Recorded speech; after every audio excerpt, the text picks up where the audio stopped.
Please, before we start, I don't know who is beating the wall behind my this thing, so perhaps I should just change my location. Give me a few minutes.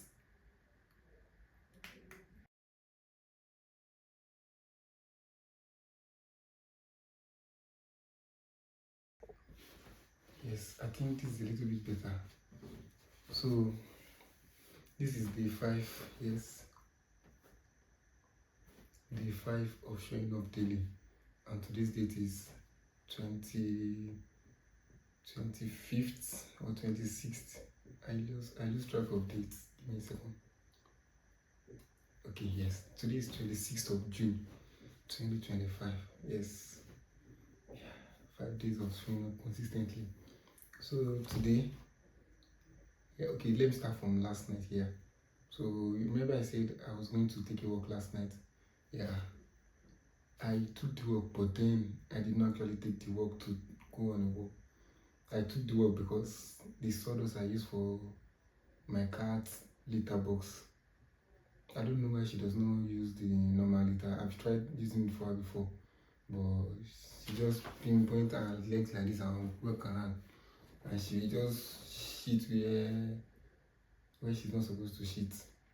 So I just switched up to using sawdust because that was what I used to use for her mom. Her mother's name was Trouble, and my own name is Baby. Yes, weird name. I'm bad at naming animals, but yeah, they listening to that. She had her name, so she came out now. So I went to get sawdust for Baby last night.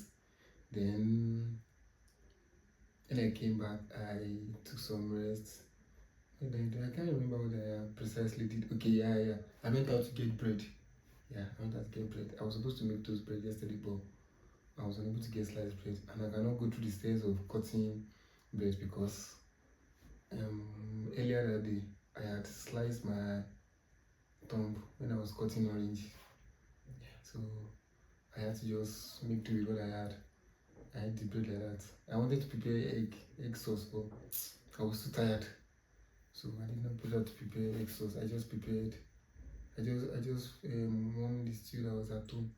Then I ate bread and stew sauce. Not bad. I finished half of the bread. Don't ask me how much the bread was, but I finished half of it. Yeah. So after that, I just did one or two. Then I rounded up when I went to sleep. Yeah. So I woke up as early as 4:30 a.m. because like I'm beginning to realize that I'm a morning kind of person. I'm a morning and I work very hard in the morning. So I like to push all my hardworking tasks, all my tasks that are going to consume energy, a lot of energy in the morning around that 4 o'clock to 4, 5, 6, 7, 8, 9 a.m. That's when I don't go to gym.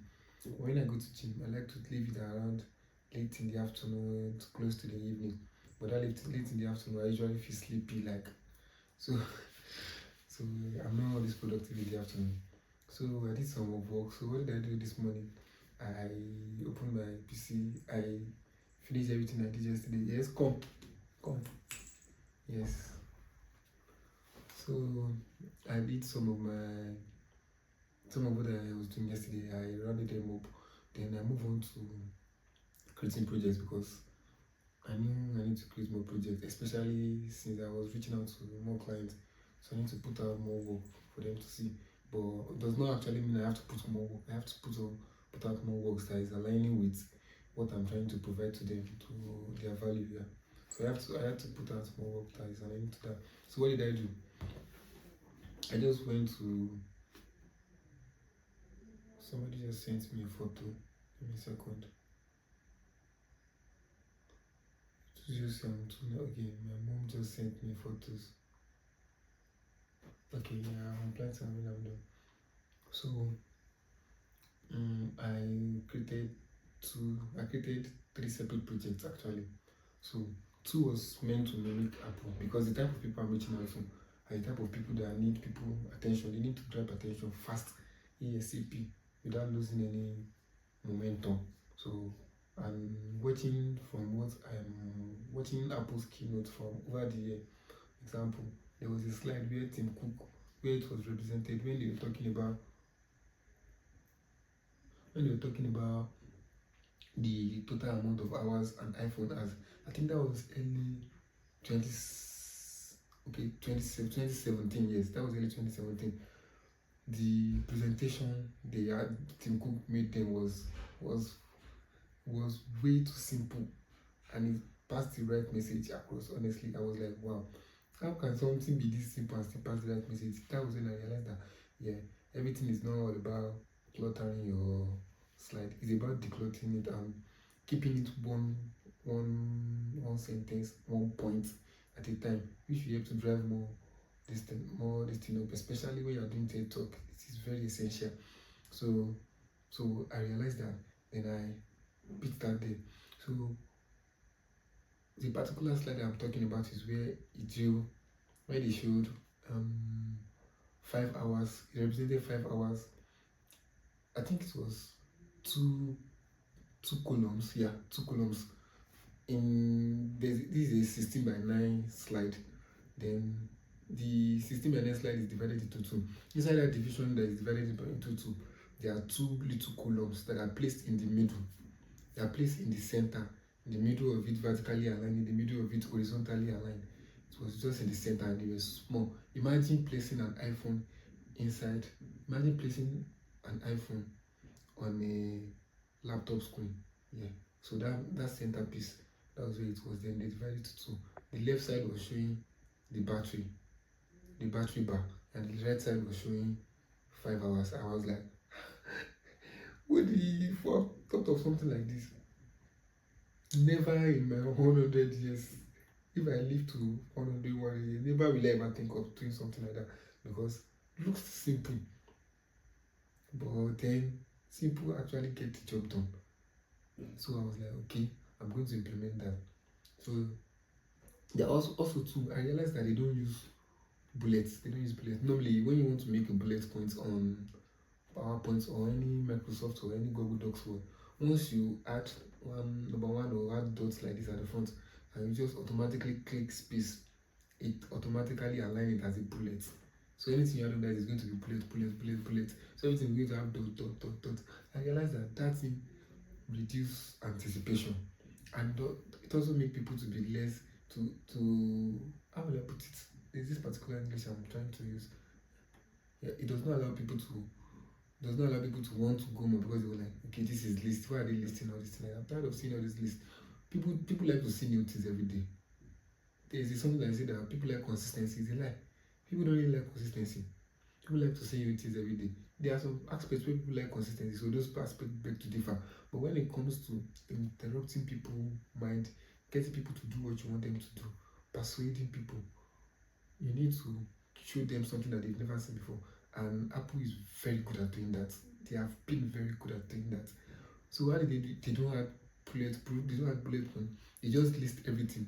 Either they list everything left aligned or right aligned. So whenever they list something, they usually add an image to accompany it. So this image they added, what was that image? Okay, the one they did recently from WWDC 25. I watched it this afternoon.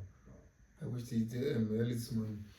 There was Apple Intelligence icon on the left side, then the list on the right side. Now this list, how did they do this list? They animated this list with a click. Each list is coming up, and I was wondering that, wow, this is so brilliant. Why have I never thought of this? But yes, we learned every day. So no man is an island of knowledge. Always be open to learning. So I learned those today. I also learned that 1 word per slide. So I created 5 slides today, and wow, I was very impressed. I just added 1 word. Then I created another one today. This time around, I have a product that I've worked for before. They're a smartwatch company. So I used that deck. I created variation for my use. Then one of those decks, one of those variations I created another deck. And this deck that I created, I just created 10 slides. Now this slide is going to follow the normal model of launching a new project in SaaS space. No, in buyer to consumer space, which is going to be title. From title, move on to problem. From problem, move on to either why now, or from why now we move on to solution. After solution, we move on to traction. Then from traction, we move on to investment or call to action, or depending on where the industry that you are working in. So I did that, and everything was just one slide, except the part where people were using it. So I created 2 slides for it because it has to show. I have to show that yes, this is what your life will look like when you use something like this. So you have to show them the results. So that is what it's about. You have to bring them inside the story. It's like taking the baby's hand and taking the baby that follow you. Let's go. The baby be anticipating every step he or she is taking with you and be looking up towards you. So that was what I did. Created each slide. Yes, I created the slide from where the picture, the smartwatch is just the only thing on the screen with the title. Then from that I move on to where the smartwatch was unstrapped. Then from that I move on to where somebody was wearing the smartwatch. Now, if you watch this as a step-by-step video, as a video that is being played, without it being just a slide or clicking for the next thing to show, if you watch it as a video, you will follow the journey, because you will see, okay, this is something, this is when they produced it, this is when they unstrap it. Once it has been unstrapped, the next thing you're thinking about is that somebody wants to put it on their hand. That is the way you think about it automatically. Then the next slide validate that opinion. Then people are like, wow. So this is how it will. Then people start wondering, I wonder how this will look. Where this will look on me wearing it. Yes.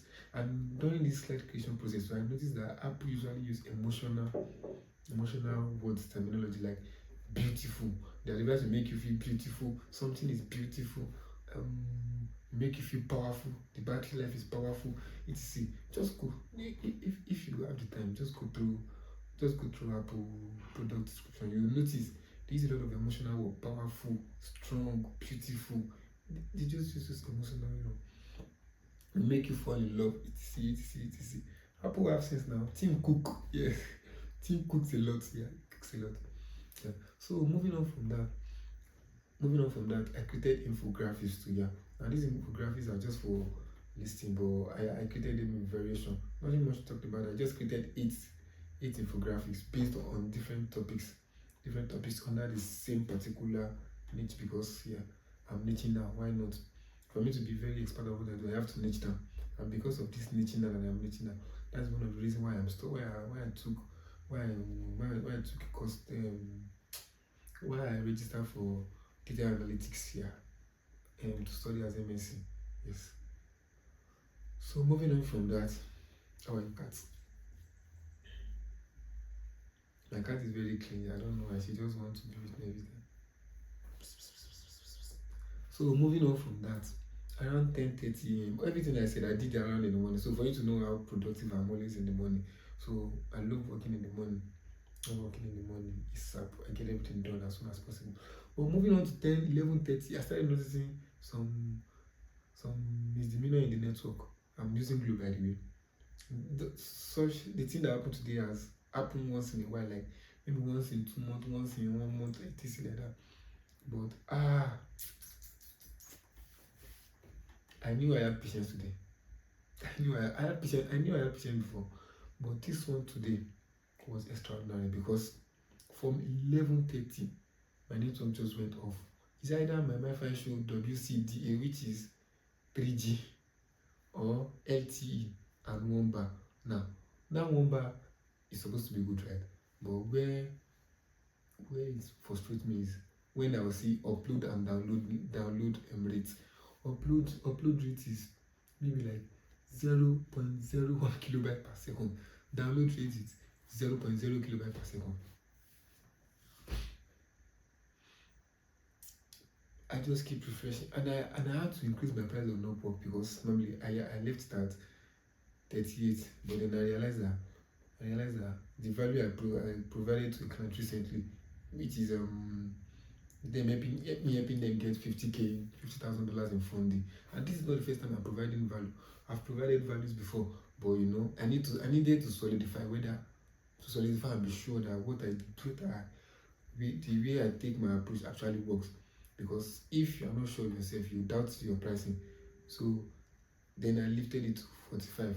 Then I reasoned again that, wait, I've helped client landed $50,000 in gig in funding. I've also helped another client land 200K for a year funding from their government in the US. And I started wondering that, why am I selling myself short? I should be charging premium service. So I wanted to update my price to $65 per hour. Yes. Yes, because I'm confident. Anybody that cannot pay it should just, I don't want stress. Anybody that cannot pay that amount is surely going to stress you. And if they are willing to pay that amount, they will just ask you that, why is your price so high? Then I'll tell them the value I provide for them. If they buy this from me, this is what they will get. They're sure they will get. And I also have short points that they will get along the way that will make them realize that yes, what they are paying for is actually worth it. So that's just it. So I was unable to do that. I waited for like 1 hour trying a lot of things, turning it off, turning it on, turning it off, turning it off, disconnecting, connecting, disconnecting, reconnecting, disconnecting, reconnecting. Everything called Jasipa Boni. I was just wondering that, this kind of life be this. I was not questioning my life decision that, imagine today, as I'm not online like this, client just send me a message and I did not reply. That will just give me a bad reputation. No problem. It's going to reduce it's going to reduce my, I don't know, I think it's my GSS score. It's going to reduce it, and I don't want something like that. And even if it does not reduce my GSS score, if I do not reply within 1 hour,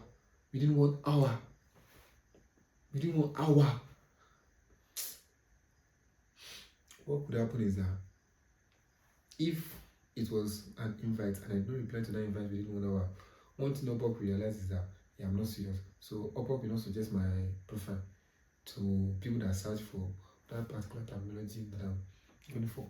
Sorry. I will sneeze when it comes. And I also was thinking that maybe I have received email that I don't know. I was just thinking a lot of things but I didn't realize that I'm not online. There's nothing I can do about it.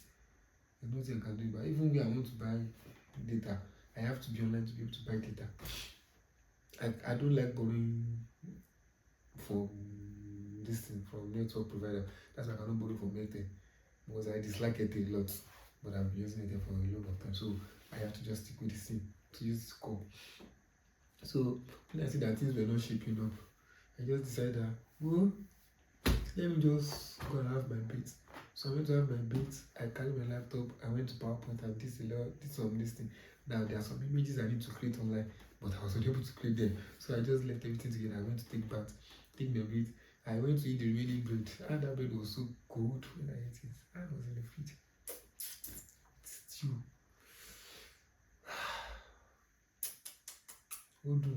Yummy. So I left after that, and then took my tab. Then I realized that there's this book I've been postponing that I want to read because I've been too busy. I was like, no, I cannot be too busy to read something that's going to give me more knowledge. So I read the book. The title of the book is $100 Million by Alex Omonzi. Yeah. Now, well, I've read a lot of books, but this particular book, just the boss my brain. I'm not gonna lie. The book the boss my brain. That close to 30-year-old guy, it's happy.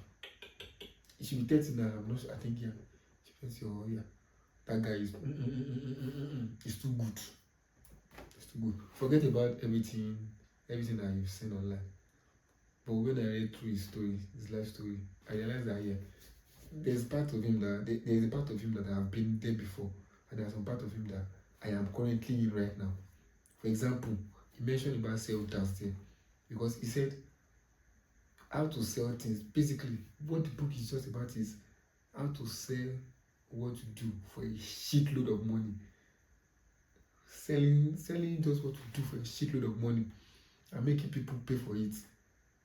Selling things to people to make them feel, and making other people feel like you are committing a crime. I was like, okay, this is another aspect.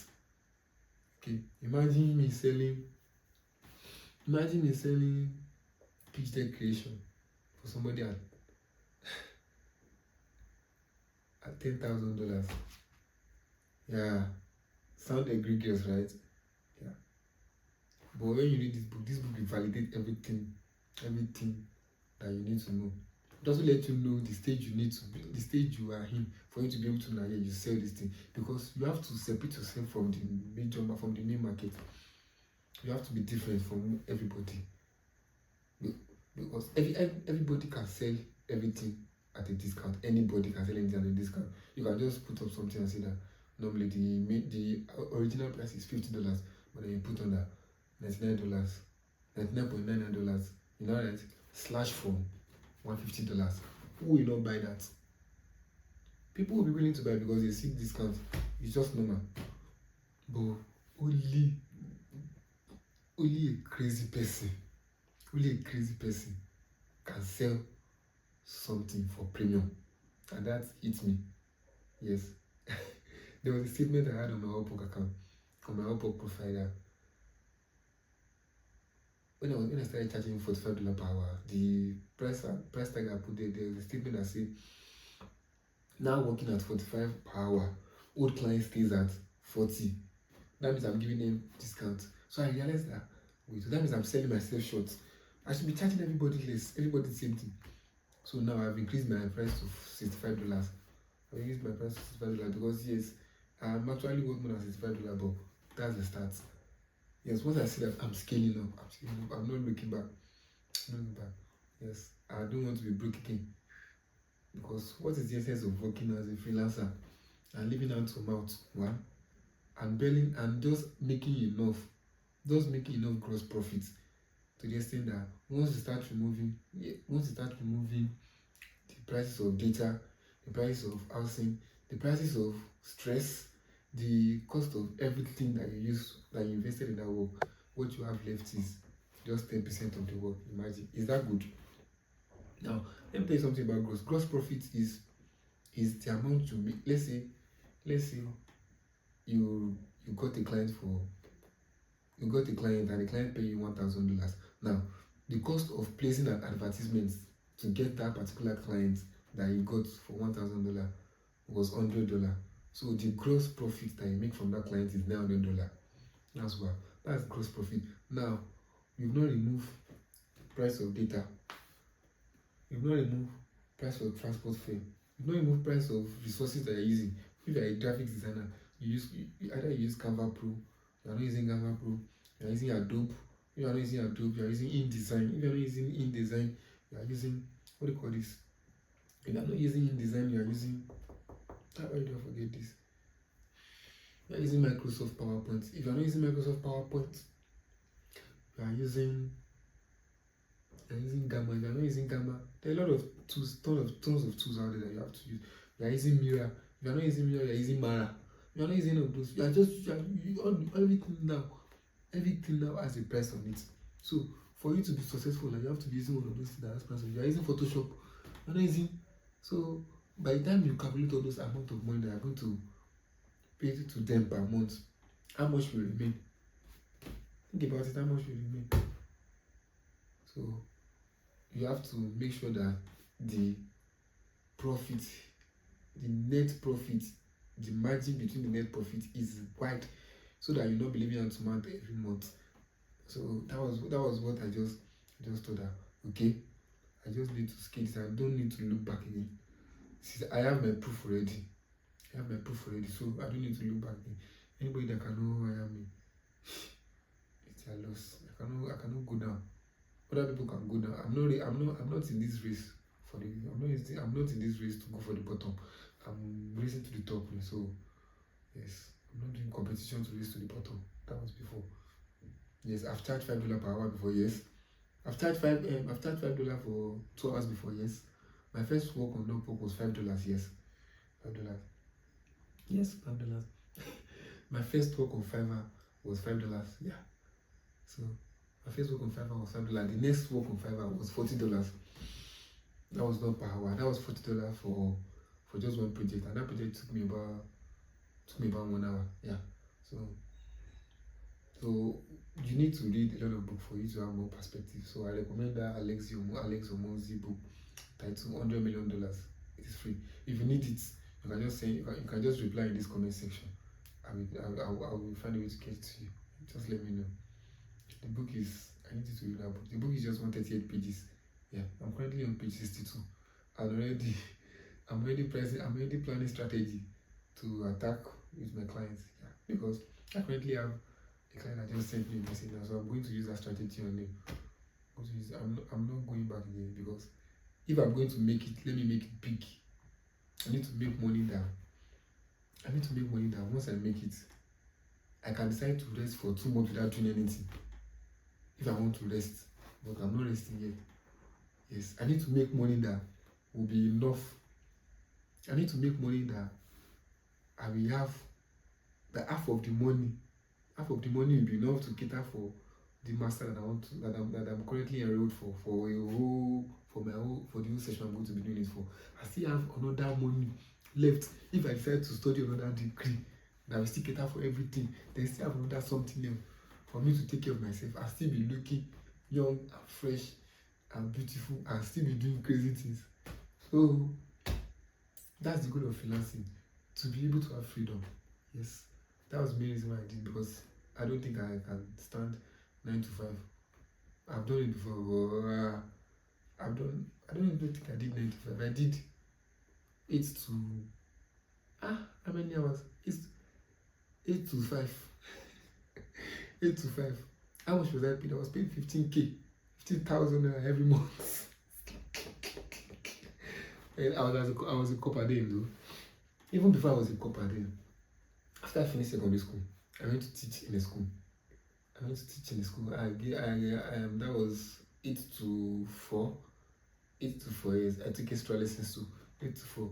I get paid 10. At first I got paid 10,000 per month. After 2 months, I went to meet. I'm very good when it comes to money matter. I'm very good. I don't think about it twice. So after 2 months, I went to meet the proprietors there to request for increase. Now there are ways that I've learned some strategy. I've been reading books for a long period of time. Since I was 15, I've been reading books since I was 15. My first ever book to read was, what was the name of that book? Burnt Sienna. Yeah, Burnt Sienna. That was the first ever book I read. It was a novel. But I then move on from reading those novels to reading books that are reading autobiography, reading life book, reading books. As a matter of fact, the book that I read that made me request for that price change was The Richest Man in Babylon. Yes, The Richest Man in Babylon. So I went to meet this woman that I need increase in monthly salary. There's a way I put it, but I can't remember. But the woman said she would think about it. I was like, okay, she will think about it. Let me wait for this month and see what we have. They never told me anything, but that month I received 15K. I was like, okay. If you don't about 15K. So ever since then, I've learned to negotiate salary. So if you don't accept my salary terminology, if you don't accept the price I'm charging, then you have to give me lease. You don't have any leash on me. Which is why I don't want to do 9 to 5, which is why I went to freelancing. Yes. Then I do part-time of it. But I'm open to working full-time roles as long as it's work from home. Or if they're going to sponsor my movement from Nigeria to this thing. But for now, I don't think I want to move. I still have things to do in Nigeria. So I'm open to full-time roles, remote full-time roles that will give me enough flexibility. Yes, that's what I want. So moving on. I hope to see brighter days ahead. Yes. So I'm going to go back to continue my book to read. Because I have to finish that book tonight. So that is that. So that is day 5 of showing up daily. Yeah, day 5. I'm proud of myself. I'm even beginning to feel more confident in front of the camera now. I look more into the camera. Yeah, I look more into the camera. Yes, I shout out to one of my followers. Yes, one of our community member. Let me call her a community member. One of my friends. Yes, we've been friends since school. We read together actually. We used to read together. Yeah. She helped me to point out that I don't look into the camera enough. So I'm looking more into the camera now. Me say I be fine when I make fine boy say look into the camera. So that's all for today. See you tomorrow. Yeah, hopefully. Let's see you tomorrow. Tomorrow is going to be 20. You know why I'm smiling like this? Because I guess you can guess why I'm smiling. Why am I'm smiling because it is close to mountain here. So all my retainers from where they are coming in here. Feel that.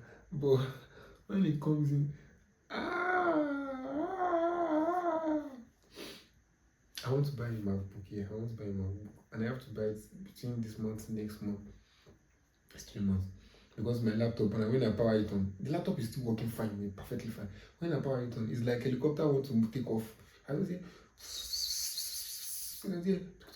then I'm like, only laptop eating. And when I open CapCut to edit video, once I open it, it will first run background tests, all those normal tests. After I run background tests, the next thing it's going to do is then testing background again. You run background test, you are testing background again after the test background.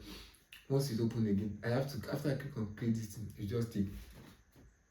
And after that again, the next thing, once I had one image or media to the media bank, and I add that media bank to timeline, I cannot start editing it right away. I have to wait for it to load.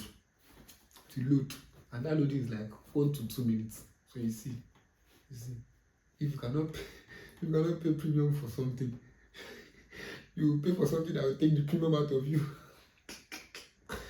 So yes, this laptop actually had a good run, very good run. And a very good run. It has earned me a lot. I'm not going to mention the specific amount it has earned me, but yeah, it has earned me a lot. This apartment I'm living in right now, the laptop got it for me. This phone I'm using to film right now, iPhone 13, the laptop got it for me. The stand that this phone is standing on right now, the laptop got it for me. This thing I'm using to speak, laptop got it for me. This wristwatch on my hand, this smartwatch on my hand, laptop got it for me. Yes, a lot of things here. So, but it is not as much as the laptop as the person working with laptop. Yeah. So as a matter of fact, when I used to get laptop, I use my Infinix Hot 6. I use my Infinix Hot 6 to get the laptop. So for you to know that it is not much about the tools you are using to work, it is about your mindset and what you can do with less. So I've been able to prove that I can do more with less. Yeah. So let's see how it goes. Yes. So as I said earlier on, I want to take this from this episode today. Go and find a way to read the Alex Omonzi $100 million offer, the Grand Slam offer. Read it. It will change your perspective about the price you charge. If you are a freelancer, it will change your perspective about the price you charge. If you are a freelancer, even if you are not a freelancer, it will change your perspective about how much you charge people for what you do. Just charge them for what the value you are bringing to the table. Yes, you ask questions. So that's that. And also for my profile, for you to see what I've worked on my portfolio and what I did today, I'm going to be seeing the profile link. I'm going to be seeing my Behance profile link in my link section. I'm also going to be adding it to this video, so check it out. Yeah, be sure to like, comment. Anything that you see, you can just take screenshot and come and comment on the YouTube page. And also, you can share my videos to other people, just to inspire people. Yeah, yes, because we are doing it one day at a time. So this is day 5 of showing up, July 26, 2025. Yeah, very good. June 26, 2025. Yeah, that's it. So I have to cut it now because my cat is here. So say hi to the camera. I say hi, not sniff it. So bye guys. See you later.